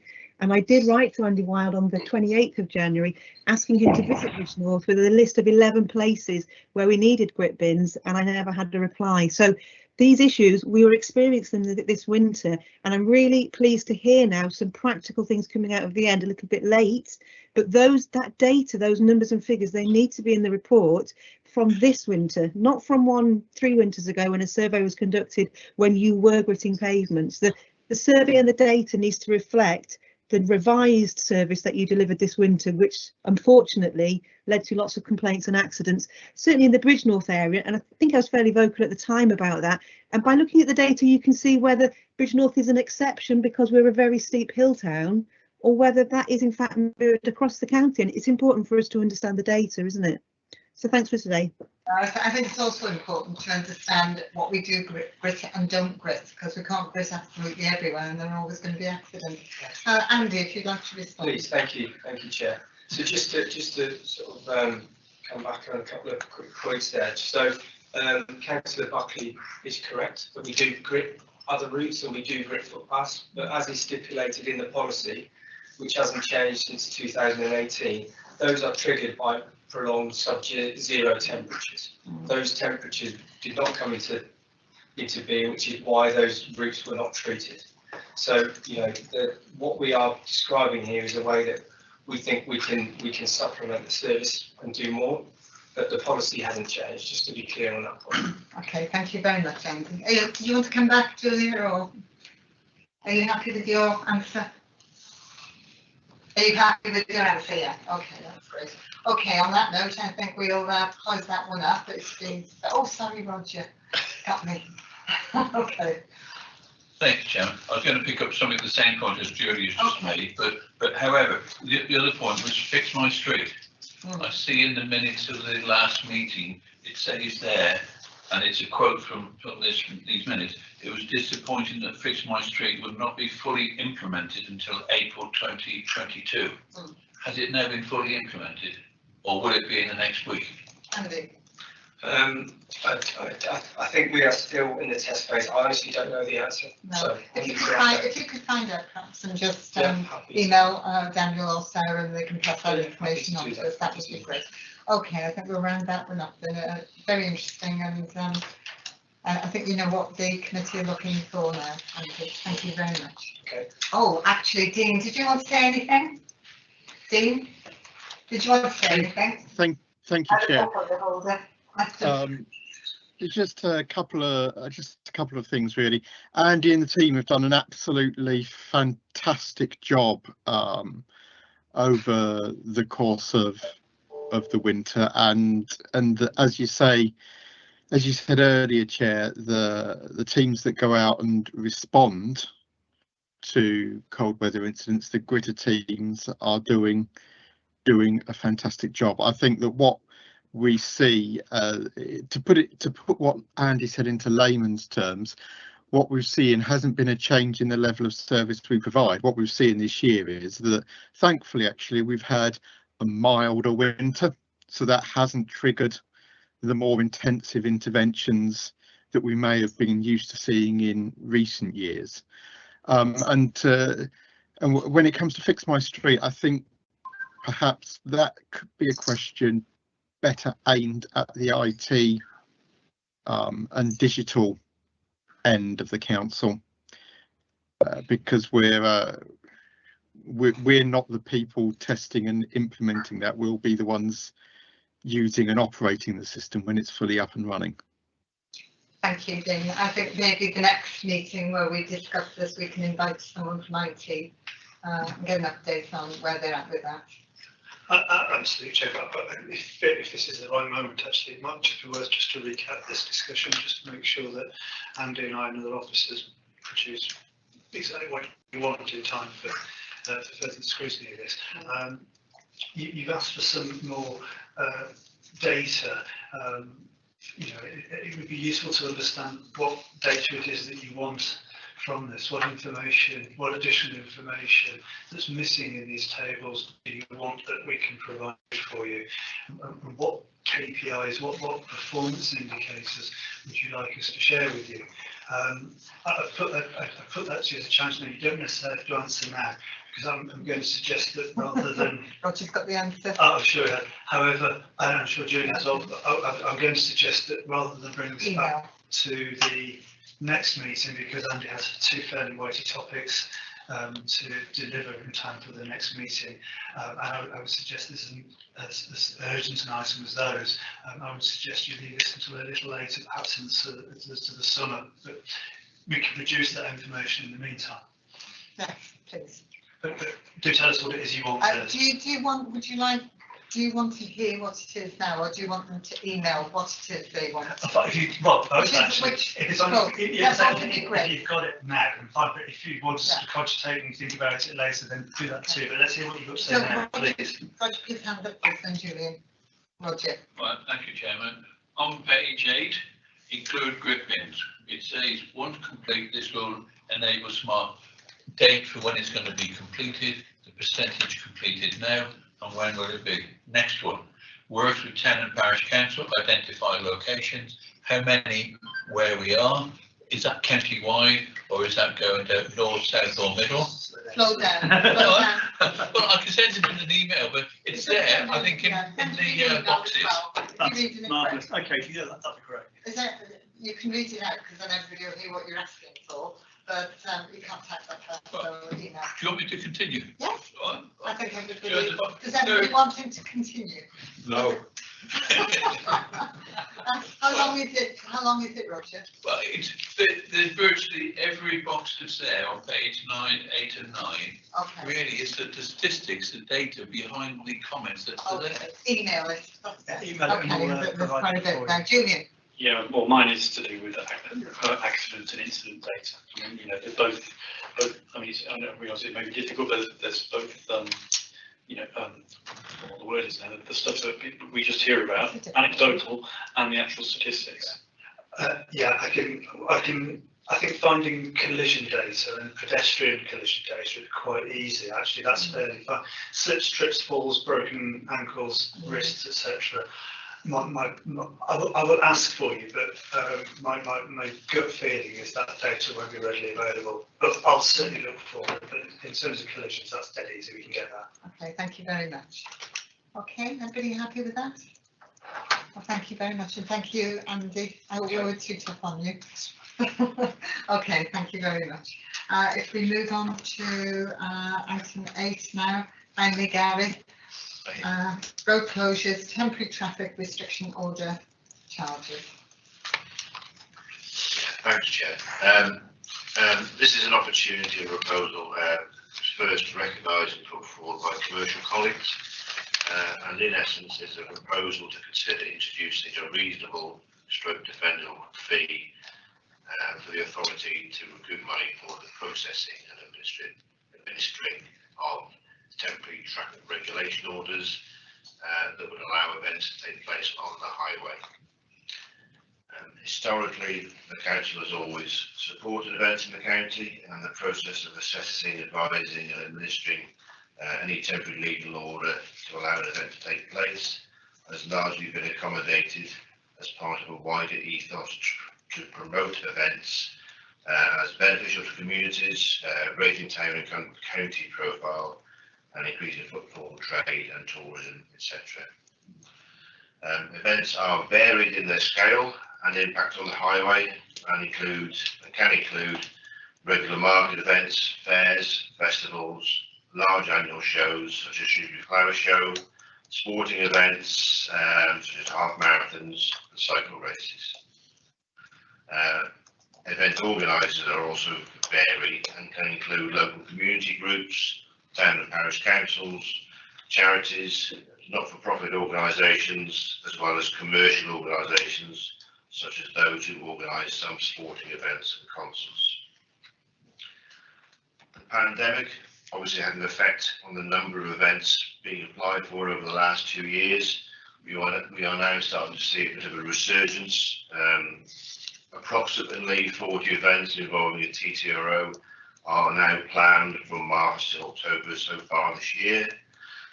This is in addition to 39 separate market events across the county, also planned which involve a TTRO. There is now an initiative to review policy, consider and offer recommendations on the revision and the introduction of a reasonable and appropriate fee which takes account of risks and opportunities. Okay, thank you very much.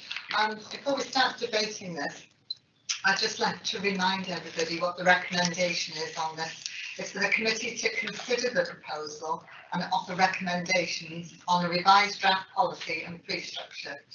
Also, to advise on a possible timeline to finalise a revised policy fee structure and a view to presenting to Cabinet in June, July 2022.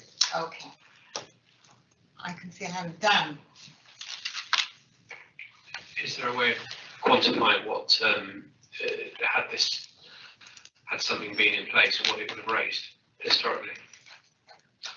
I can only go on what the current, like I say, the last 2 years really we can't put that to the facts because of the pandemic. We can only go on how it's ramped up in the year before that and this year.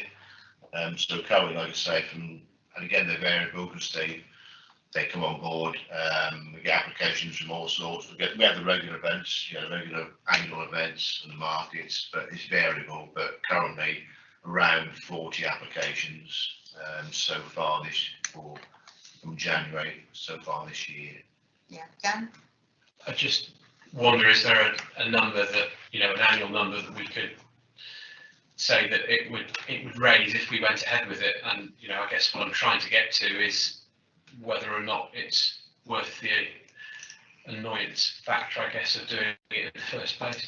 Yeah, I think as part of the exercise, we've seen Darren and Tim are also involved in it. You know, they kind of initiated this review, if you like. And I think this is what we're trying to consider, is what would be an appropriate fee in regards to the different applicants that we get. So some are charitable, some are commercial, and are making a profit out of the event, but some aren't. Also with community engagement as well, town and parish councils, community organisations, etc. So I think that's the kind of exercise we need to go down to find out what would be an appropriate charge and also a defendable charge. So I think part of the thing as well is that we have lots of event organisers who historically haven't had a charge imposed before, so that needs to be a consideration as well. Thank you. Thank you for putting your hand up, Tim. Unfortunately, my chat function isn't working on the IT equipment I've got. So if you put your hand up, anyone who's remote, I'll bring you in. Tim. Thank you, Chair. Just to assist with the answer to that, and thank you, Gary, for that. Just a couple of things I think from myself. To answer the question directly, and just to give an indication, I think, to the committee of a possible sum of money that could be involved here, but clearly, you know, what we're doing here is looking at a proposed level of charge and who and how that may apply. But I guess if we were talking in round terms over a year, we'd be looking at something around £50,000 to £60,000 worth of income that isn't currently generated for the council if we were to apply this proposed policy. So hopefully that gives some context. However, as Gary was saying, it would rely on further consultation, views from committee and feedback to the cabinet in terms of the level of charge and who should pay. So should it be a full rate as set out in a schedule in Gary's report to every person that required a road closure to undertake their event, depending on the nature and the type of their event and the organisation themselves. Clearly, there are some organisations that are running events not for profit and absolutely for complete community objectives, and others that are undoubtedly running things for profits, and the committee may have a view on that. We don't apply this currently, we're aware of that. This did become apparent to us through discussions with one or two parties, and maybe of interest to the committee was most particularly because Shropshire is now becoming of great interest to film production and TV production companies who are seeking to use Shropshire more as a venue, which is excellent, you know, because our county is beautiful, wonderful. We love to see that promoted through the media. But we're actually really surprised that we weren't actually levying a charge or applying a charge for their use for their particular company's requirements, where they're looking to scene or set scenes or set out films. And they were saying to us, well, you're quite unique because, you know, many others do. Part of my role, quite frankly, is on behalf of the council to see, are there areas that we could consider to be more commercial? That's both save money and increase income. We're putting this forward today to committee to get your feedback, because it's clearly really, really important that we get that. But that's why we're doing it, and with Gary's support and the assistance, obviously, of Gary and colleagues, that's why we're putting forward a proposal here that sets that out. So hopefully that's helpful, Chair, just from the commercial perspective. And Dan wants to come back. Dan? Thank you, Chair. Thank you, Tim. You know, I get that you're just looking at the proposal at the moment, but as a point of principle, I'd be really, really uncomfortable in not-for-profit organisations charging, the council charging that. I think that would be pretty low, to be honest. I think certainly in terms of film companies or that sort of thing, that's a completely different story. You gave a sort of round figure, and again, I completely appreciate it's a finger in the air job. You said about £50,000. Is that like a net figure? Is that a gross figure? What's it cost to administer it? Is that sort of like net income back? You know, I guess it's those sort of things that we need to understand before we make a full and informed decision on it. I think you raised a good point there, because actually starting to charge people, you have to employ somebody else to do the job of doing that, you know, collecting money and sending out invoices or whatever. So yeah, I do think know what the profit would be. Yeah. I think just to answer part of that question, the officers did submit a fairly detailed list of charges and events by which that might charge, which allowed them to work out their projections. Because I couldn't get clearance in time, I took the decision that publishing that might give the impression that we'd already decided that we were going to start charging these businesses this amount of money, and that would have been a public document. So I felt at the time, without the necessary clearance, I wasn't going to share that meeting. But there's a little bit of information in there which I can share with you now, actually, which might just help you provide a bit more context there, not in terms of the events, but the charges. I don't know if these were listed in the body report. Pardon? But I mean, I think what the proposal is for 4 charges. The vast majority of community events, things like residential street parties, those not affecting classified road or traffic sensitive route wouldn't attract a charge. But for those larger commercial events, things like street markets, filming, seasonal events and what have you, the charges would vary between £500 and £1,000. So this is clearly not this is not aimed at community groups, fates, tombolas, organisations, street parties, that kind of thing. This is very clearly aimed at commercial organisations that run events in Shropshire. I noticed the portfolio holder wants to come back in. I'm sorry, Jeff, you have to wait a second. Dean. Thank you, Chair. Yeah, a couple of things on this. Firstly, back at the last full council meeting, we took a decision to waive fees related to community events for the Jubilee, and I think that has been a conscious part. That decision has been a conscious part of our planning for what kind of events are and aren't acceptable for including in such a regime.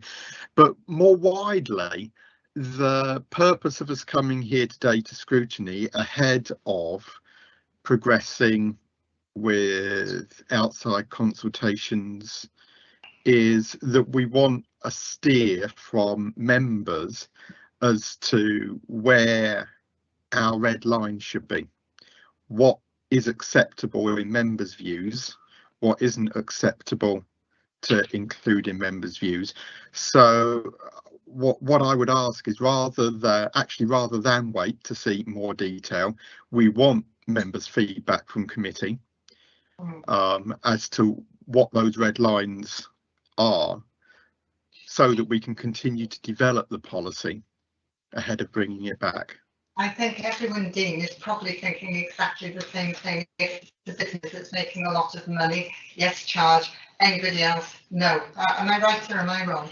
You're right. Because are we debating this and we're going to come to that conclusion in half an hour? Because if we are, we can actually show of hands, unless you feel you want to say something particularly.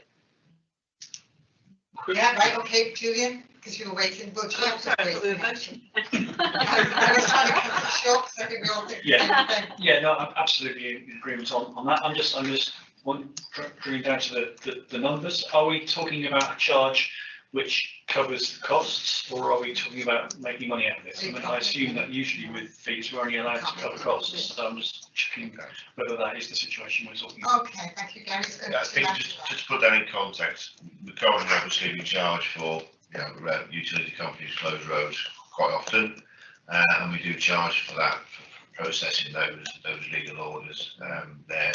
And the charge process we use there is a recoup of officers' fees involved at the right level. So plus for any overheads in regards to legal costs, advertising, etc. So there is a set charge we have for utility companies, which is quite significant because there's quite a lot of work involved. Sometimes there's an equal amount of work involved for some of the larger events, which can be quite, resource heavy, officer resource heavy. But I think at the moment, again, this is why we need to steer it on what members think is an appropriate fee. There is some benchmarking that's been done by Darren.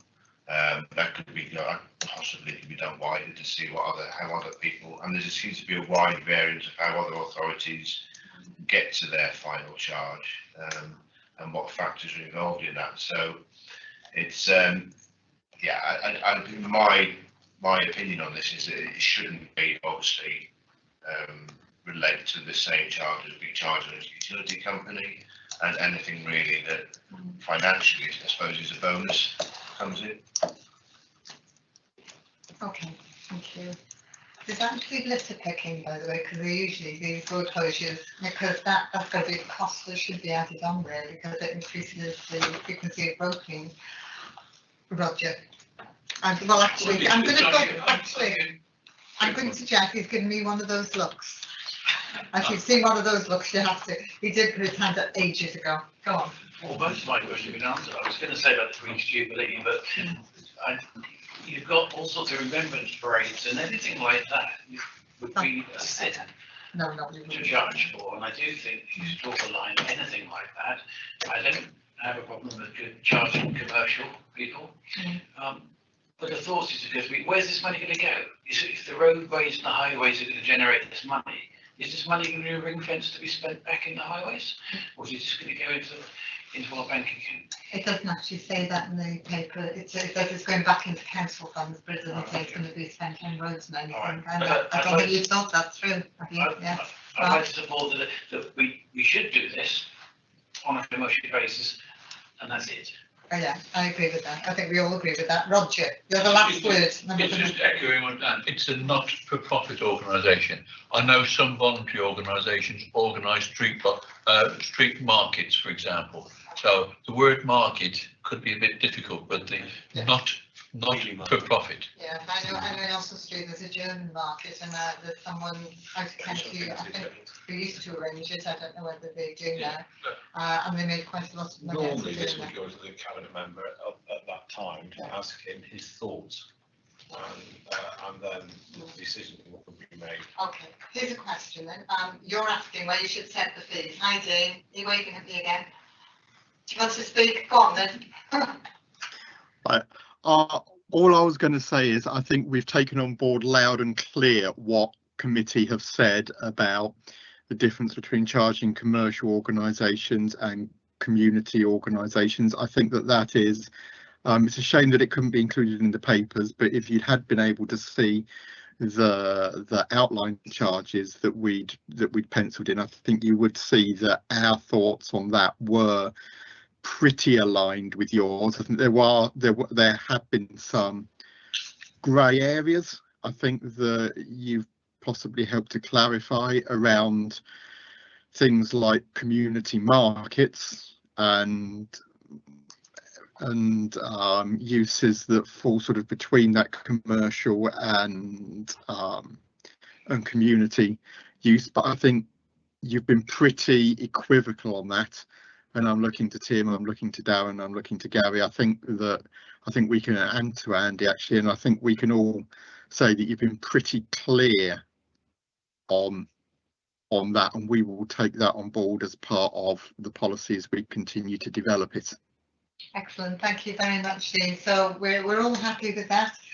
Do we want? Well, we'll see before it goes to cabinet. We will see what charges are being proposed for those that will be charged. I'm assuming. Okay, that's great. Thank you very much. Thank you, Tim. I'm sorry I can't read your name. Darren. Darren. Sorry, Darren. I know you are now. And Dean, thank you very much for your input. So we're all happy with that. I don't think we need to vote on it. So we will now move on to item 9, which is the work programme. I'm sure everybody's looked at it. Is everybody happy with it? Yes, Roger? Task and finish groups. Can we have a list of task and finish groups which are still not reached a conclusion?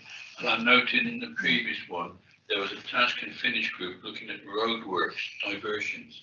Did that actually meet, and has that done a report? Sorry, I've actually missed that, haven't I? 25th of October minutes is there to say that it was going to 3 members, whatever.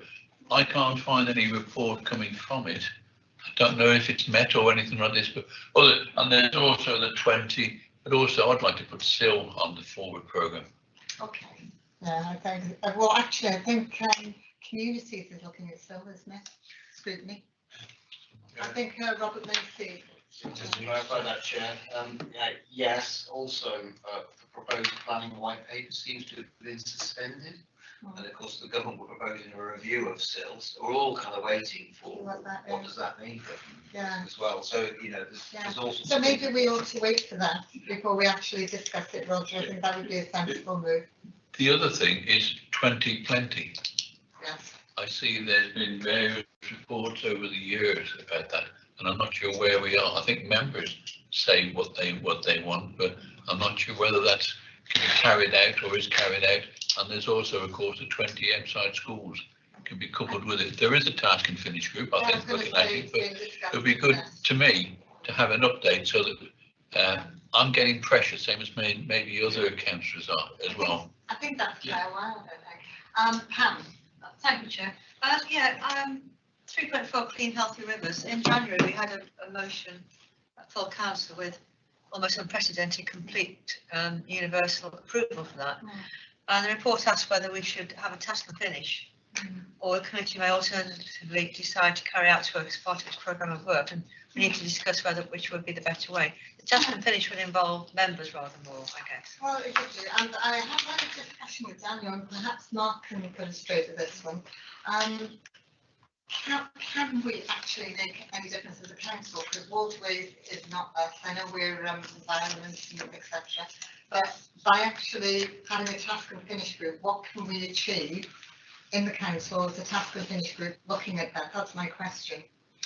Well, what you can do, I'm sorry, Chair, microphone on. What you can do, of course, is take some evidence from other bodies. You can take some evidence from the Environment Agency, you can take evidence from Severn Trent or other water providers to say, well, what are you doing to, address issues of concern to the community?